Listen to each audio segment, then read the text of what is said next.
तो आज से अपनी क्लासेस स्टार्ट हो रही हैं। आईआईटी, पीएमटी, नीट, बिट्स, मतलब कि 11th-12th के बेस से थोड़ा सा ऊपर उठ के कि यदि आप कोई कंपटीशन एग्जाम फाइट करना चाहते हैं तो आप एकदम से किसी हायर क्लास के अंदर जाते हैं तो बहुत तकलीफ होती है, हमको बहुत परेशानी का सामना करना पड़ता है क्योंकि हमारा फाउंडेशन बेस जो है वो क्लियर नहीं हो पाता।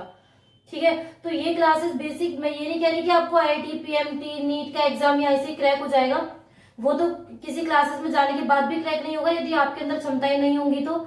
ठीक है, तो इस एग्जाम को क्रैक करने के लिए आपको अपने अंदर विल पावर जरूरी है। विल पावर फर्स्ट नंबर पे है। सेकंड नंबर पे जरूरी है कि आपका जो 11th-12th का बेस हो वो बहुत जरूरी है, वो क्लियर होना चाहिए। याद होने से 100% मार्क्स आने से काम नहीं चलेगा, वो बेसिक कंप्लीट होना चाहिए। आपको जो न्यूमेरिकल प्रोसेस है वो बहुत अच्छे से आना चाहिए। आपको जो डायग्रामेटिक प्रोसेस है, ग्राफिकल प्रोजेक्ट है, वो बहुत अच्छे से क्लियर होने चाहिए। ठीक है, ये दो चीज। और थर्ड चीज बस ये कि जितना टीचर आपको पढ़ा दे उतना आप रिकवर कर पाए उस दिन। ठीक है, तीसरी चीज ये। चौथी चीज ये कि 100% सिलेबस होता है तो आपको कोशिश ये नहीं करनी कि 100% ही करना है। सबसे पहले आपको उसके अंदर वो टॉपिक चूज करने जो आपको 50 से ज्यादा परसेंटेज पे आते हैं। हम बेसिकली क्या करते हैं, जो टॉपिक्स हमको इजी लगते हैं हम उनको छोड़ देते हैं कि चलो इसको बाद में कर लेंगे, और जो टॉपिक हमारे टफ होते हैं, जो हमको नहीं आते हैं, उन पर हम इतना फोकस करते हैं और रिजल्ट ये निकलता है कि जो टॉपिक हमको नहीं आ रहे होते हैं वो हमें लास्ट तक भी नहीं आते हैं। कंफ्यूजन उनमें बरकरार रहता है। इनफैक्ट वो हमारा इतना टाइम ले चुके होते हैं कि जो इजी टॉपिक्स जो हम अच्छे से कवर कर पाते हैं वो भी नहीं कर सकते। ऐसा आपके साथ होता ही होगा 100%, क्योंकि हमारी क्या है, थॉट प्रोसेस यही है कि जो चीज हमें नहीं अवेलेबल है हम उसके लिए ज्यादा मेहनत करते हैं। तो मेरा मेन फोकस ये कि जो चीज आपको इजीली आ रही है पहले आप उसको फोकस करो। जो चीज हमारे पास है यदि वो बहुत प्रॉपर वे में हमारे पास आ गई तो फिर हम नेक्स्ट स्टेप उठाएंगे कि जो चीज हमें नहीं आ रही, थोड़ी डिफिकल्ट लग रही है, हम उसको कोशिश करें। तो मैं इसी बेसिस पे ये क्लासेस स्टार्ट करी है। आई होप आपका सपोर्ट हमेशा इस क्लासेस के लिए अवेलेबल होगा। यदि आप अपना 100% सपोर्ट करेंगे तो मैं आपका 500% सपोर्ट करने के लिए तैयार हूँ। ठीक है, तो ऐसा नहीं कि आप सपोर्ट नहीं करेंगे तो मैं सपोर्ट नहीं करूंगी। मेरी क्लासेस तो कंटिन्यू है, लेकिन जो मेरी वाइब्स है, मेरी पॉजिटिव वाइब्स है, मेरी जो मेहनत है वो आप तक तभी पहुंच पाएंगे जब आप पूरी मेहनत करेंगे मेरे साथ। ठीक है, तो आपके कंपटीशन क्रैक कराने में हम पूरी मेहनत करेंगे आपके साथ, लेकिन आपको भी उतनी ही मेहनत करनी होगी। तो ये बेसिक कॉमन टॉपिक्स लिए जा रहे हैं। आईआईटी आप जानते हो 12th के बाद मैथमेटिक जो स्टूडेंट लेते हैं वो करते हैं। पीएमटी, नीट ये बायो के स्टूडेंट्स के लिए होती है। थर्ड है बिट्स। बिट्स एक मैथमेटिकल जो जिनके पास मैथ्स होती है उन स्टूडेंट के लिए है बिट्स भी। इसका नाम बहुत कम बच्चे जानते हैं क्योंकि अभी क्या है, अपने प्रोसेस में है नहीं आईआईटी, पीएमटी, डॉक्टरी, इंजीनियरिंग, बस यही चलता है। लेकिन बिट्स भी बहुत अच्छी एग्जाम है और इसका प्रोसेस इन दोनों से बहुत इजी है। ठीक है, तो यदि आप इन एग्जाम्स के बारे में और क्लियरली जानना चाहते हो तो आप मुझे कमेंट बॉक्स में मेंशन कर देना, मैं इसके बारे में आपको फुल वीडियो बना के सेंड कर दूंगी। बट फाइनली मैं अब अपना टॉपिक स्टार्ट कर रही हूँ। बहुत इजी टॉपिक है, आपने 11th क्लास के अंदर डायमेंशन पढ़ी होंगी। ठीक है, तो मैं वहीं से स्टार्ट कर रही हूँ। ज्यादा नहीं समझाया जाएगा डायमेंशन के बारे में, बेसिक चीजें समझाई जाएंगी क्योंकि आप 11th क्लास तो पढ़ नहीं रहे तो मैं उसका पूरा डिस्क्रिप्शन नहीं दे पाऊंगी। लेकिन फिर भी अगर उस टॉपिक में आपको प्रॉब्लम आती है तो आप मुझे कमेंट कर देना। जिस टॉपिक में आपको प्रॉब्लम आएगी उस टॉपिक का मैं प्रॉपर डिस्क्रिप्शन आपको सेंड कर दूंगी। ठीक है, वीडियो बना के सेंड करूँ, चाहे वो मेरी प्रॉब्लम है, लेकिन आपको ये करना है कि आपको कमेंट जरूर करना है कि इसके लिए मैं और क्या करूं, आपको समझाने के लिए और क्या किया जा सकता है। ठीक है, तो अब देखिए यूनिट, या सबसे पहले हम ले लेते हैं डायमेंशन। इनको हिंदी में बोलते हैं विमा। ठीक है, तो आप इस चीज के लिए जानते हो जिन्होंने पढ़ रखी है कि एम, एल, टी और ए, ये चार चीजों पर फोकस होती है। कैपिटल लेटर्स में इनको लिखा जाता है, बिग ब्रैकेट्स में इनको बंद किया जाता है, बीच में कोई भी कॉमा नहीं लगाया जाता है। ठीक है, अब यहाँ पर एम का मतलब क्या होता है, मास। एल का मतलब क्या होता है, लेंथ। काफी स्टूडेंट ऐसे होंगे जिनको लग रहा होगा कि ये क्या बिल्कुल ही बेसिक बता दिया है, ये तो बहुत सिंपल है। तो हाँ बेटा, पहले सिंपल चीजें ही आपको करनी है, उसके बाद ही आप टफ चीजों तक पहुंच पाएंगे। पहले आप इसको करने की कोशिश करो तब जाके आप वहां पहुंचोगे। ठीक है, फिर थर्ड है time, fourth is ampere. Hindi में ये द्रव्यमान, लंबाई, समय और धारा। ठीक है, विद्युत धारा की बात हो रही है यहाँ पे। इन चार चीजों के ऊपर है डायमेंशन का मतलब ही सिर्फ ये 4 चीजें हैं। इन चारों चीजों के ऊपर जो पावर लगाई जाती है उससे अलग अलग फिजिकल क्वांटिटी बन जाती है। ठीक है, अब जैसे मैं आपको एक एग्जांपल बताऊं कि अगर आपको बोल दिया जाए कि फाउंडेशन या फंडामेंटल डायमेंशन बनाइए, तो फंडामेंटल डायमेंशन एक तो होगी मास की। क्या होगी, m1 l0 t0 a0। फिर आपसे पूछ ली लेंथ की, तो लेंथ की क्या हो जाएगी, m0 l1 t0 a0। फिर आपसे पूछा गया टाइम, टाइम की क्या होगी, m0 l0 t1 a0। फिर आपसे पूछ ली गई ampere, m0 l0 t0 a1। बताओ, ये चारों तो क्या थी, बेसिक थी, बहुत सिंपल है। ठीक है, अब देखते हैं नेक्स्ट। यदि आपसे पूछ लिया जाए वेलोसिटी, वेग,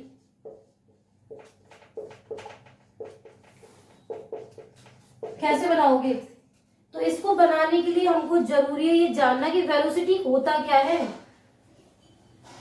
टाइम पर यूनिट, या फिर हम क्या लिखते हैं, displacement per unit time, displacement per unit time. Displacement क्या होती है, विस्थापन, कोई लेंथ, तो लेंथ की तो हम जानते हैं एल, टाइम की क्या होगी टी, तो ये बन गई एल टी माइनस 1। इसका मतलब कि चार जो आपकी जो फिजिकल क्वांटिटी थी, बेसिक फाउंडेशन क्वांटिटी थी, उन्हीं से ही हमको मेजरमेंट अलग क्वांटिटी आपको बनानी है। वो चारों यदि आपको याद है तो देखो, आया इसके अंदर डिस्प्लेसमेंट, लेंथ आई, ठीक है, टाइम आया, उससे बन गई। तो चीजें आपको याद है, डेफिनेशन आपको याद है, फॉर्मूले आपको याद है, तो आप कोई भी डायमेंशन आप बना सकते हो। मैं आपको एक और बता देती हूँ वर्क की।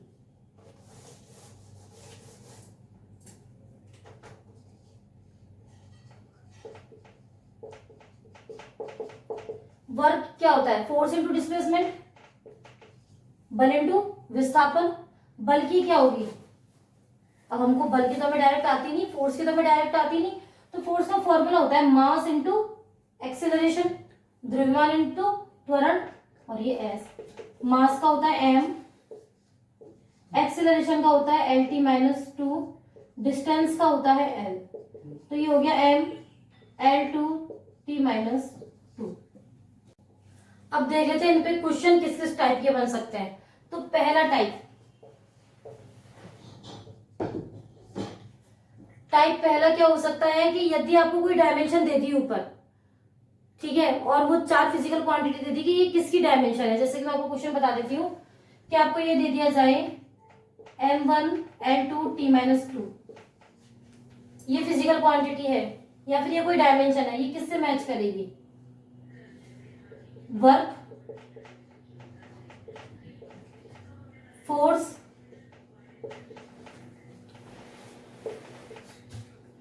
त्वरण, एक्सीलरेशन। ठीक है, फोर्थ है संवेग, मोमेंटम। ठीक है, अब बताइए, तो ये है आपका क्वेश्चन कि ये जो डायमेंशन है वो किससे मैच कर रही है। अब ये चार फिजिकल क्वांटिटी आपको दे रखी है, तो पहले इनको चेक करना पड़ेगा कि किससे मैच कर रही है। ठीक है, तो पहला ऑप्शन हम देखते हैं work, force into displacement, force की m1 l1 t minus 2, displacement की l, तो ये हो गया m1 l2 t माइनस 2। तो पहला ऑप्शन तो करेक्ट।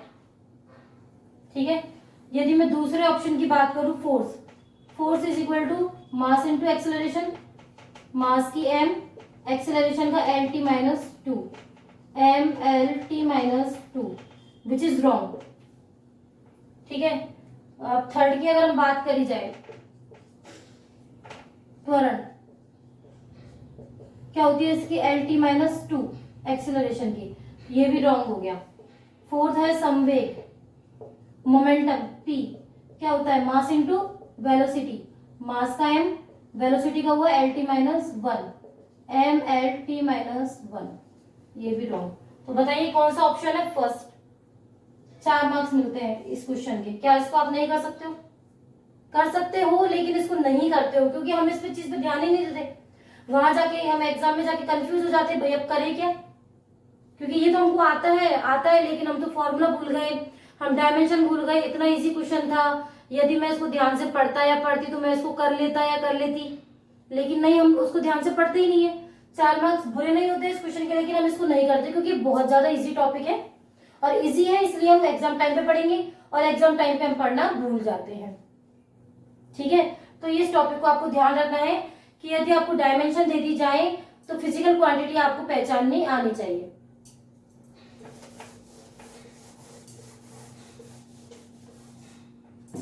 सेकंड टाइप,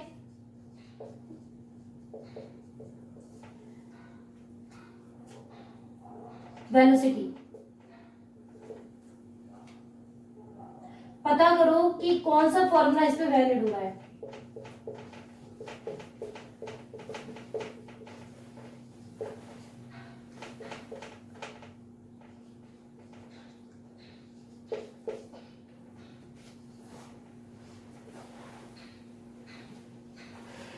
वेलोसिटी की डायमेंशन किससे मैच हो रही है? तो पहला सॉल्यूशन देखिए, LHS RHS। अब LHS तो वेलोसिटी की हम जानते हैं क्या होती है, LT माइनस 1। अब जिससे भी इसका आंसर मैच हो जाएगा वही इसका आंसर होगा। मल्टीपल चॉइस क्वेश्चन भी होते हैं, एक से अधिक आंसर सही है वो वाले क्वेश्चन भी होते हैं, तो उनका भी पता इसी से चल जाता है। वैसे तो इतना टफ नहीं देता है वो, ऑप्शन में पहले लिख देते हैं कि इसका एक आंसर सही होगा, इसमें एक से अधिक आंसर सही हो सकते हैं, तो वो चीज आप पता कर सकते हो। तो U minus D T, you क्या है, इनिशियल वेलोसिटी। इनिशियल वेलोसिटी का होता है LT माइनस 1 प्रारंभिक वेग, माइनस G ग्रेविटेशनल एक्सेलरेशन, इसका होता है LT माइनस 2 टाइम का T। देखिए स्टूडेंट्स, किसी भी बच्चे को कमेंट करने में कोई समस्या नहीं आनी चाहिए। आपको ऐसा नहीं लगना चाहिए कि हम आपको जज कर लेंगे कि आपको इतना भी नहीं आता। ठीक है, तो ये आपकी प्रॉब्लम है कि आपको पढ़ना है या नहीं पढ़ना है। यदि आप पढ़ना चाहते हो तो आपको अपनी प्रॉब्लम शेयर करनी पड़ेगी, और यदि आप सिर्फ शर्म करना चाहते हो तो फिर आप मत करो प्रॉब्लम शेयर। एक्चुअली में हम इतने लाखों करोड़ों रुपए लगा के हम पढ़ाई करते हैं, लेकिन होता क्या, रिजल्ट जीरो, क्योंकि हम हेजिटेशन हमारे अंदर इतनी होती है कि हम क्वेश्चन पुटअप ही नहीं कर पाते। तो क्वेश्चन पुटअप तो आपको ही करने पड़ेंगे, क्योंकि बनना आपको है, एग्जाम आपको क्रैक करनी, तो क्वेश्चन भी पुटअप आपको करने पड़ेंगे। सॉल्यूशन मैं दूंगी इसका, ठीक है। तो ये है LT माइनस 1, फिर है LT माइनस 1। अब इसको घटाना नहीं है, आपको माइनस नहीं करना है। ये वेलोसिटी वेलोसिटी वेलोसिटी में से वेलोसिटी माइनस होगी तो वेलोसिटी ही बचेगी, तो जीरो नहीं है। चाहे ऐड हो चाहे माइनस हो, अगर सेम क्वांटिटी हो रही है तो सेम आंसर बचता है LT माइनस 1। LHS RHS मतलब ये आंसर तो इसका सही है, करेक्ट है ये आंसर। ठीक, अब second, UT plus half AT square. ये हाफ का कोई मतलब नहीं है। U initial velocity LT minus 1 time T plus half का कोई मतलब नहीं है यहाँ पर। एक्सेलरेशन का होगा LT माइनस 2, टाइम का होगा T2। 2 क्यों होगा, क्योंकि स्क्वायर लगा हुआ है। तो ये तो बच गया L, यहाँ भी क्या बच गया L, लेंथ में लेंथ को जोड़ा तो लेंथ। इस वीडियो को कंप्लीट करने के लिए थोड़े से पार्ट लगेंगे, तो आप पूरा पेशेंस रखना। मास एक्सेलरेशन का क्या हुआ, LT minus 2, MLT minus 2 which is wrong. D है x अपॉन T, x कोई डिस्टेंस है L, time T, LT minus 1। ये भी इसका आंसर सही है। तो यदि वो आपको कहेगा कि इसमें केवल एक आंसर सही है, तो सिर्फ एक ही आंसर सही देगा, वो दूसरा तीसरा चौथा आंसर सही नहीं देगा। ये मैंने आपको बताया है कि वो जो क्वेश्चन होते हैं ना, कि बहुत ज्यादा इसमें आंसर ऑप्शन सही हो सकते हैं, एक से ज्यादा सही हो सकते हैं, तो उसमें इस तरीके से पता करोगे। देखो 2 ऑप्शन सही आ रहे हैं, A और D is the right answer. ठीक है स्टूडेंट्स, तो इस टाइप के क्वेश्चंस आपको करने हैं। कोई इशू हो आप मुझे कमेंट कीजिए, क्वेश्चंस मैं आपको लिख के सेंड कर दूंगी, पिन कर दूंगी कमेंट में। आप लोगों को देखना है, कमेंट जरूर देखना है। कमेंट में मैं आपको और क्वेश्चंस की सीरीज बना के दूंगी जो क्वेश्चन आपको करने हैं। Okay, thank you.